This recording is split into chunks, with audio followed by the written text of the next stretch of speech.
আপনারা টাইটানিক জাহাজের নাম শুনেছেন? টাইটানিক জাহাজের 8 গুণ 10 গুণ বড় একটা জাহাজ আছে, আইকন অফ দ্য সি। আমি দেখে এসেছি।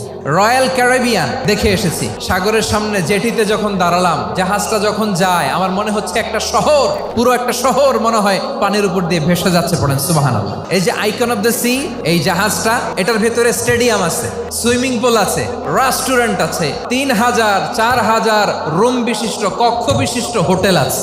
এই সবগুলোর নিয়ে এগুলো চলে সাগরের দোলার মধ্যে, জলোচ্ছ্বাসের মধ্যে। এই সাগরের ভেতরে এই জাহাজগুলোর ভাষায় রাখছে কে? এই যে বাংলাদেশে যে গাড়িগুলো চালান, বেশিরভাগ গাড়ি আসে কিন্তু জাপান থেকে। হাজার হাজার গাড়ি একটা জাহাজ বহন করতে পারে। সূরাত বনী ইসরাইলের এই চমৎকার আয়াতের ভেতরে আল্লাহ তাআলা বেসিকলি মানব জাতির প্রতি তার 4টি স্পেশাল অনুগ্রহের কথা বলেছেন। 2 নম্বর অংশে আল্লাহ তাআলা বললেন, ওয়া হামালনাহুম ফিল বাররি ওয়াল বাহর, স্থলে এবং সমুদ্রে আমি তাদের জন্য চলাচলের বাহন দিয়েছি। সুবহানাল্লাহ।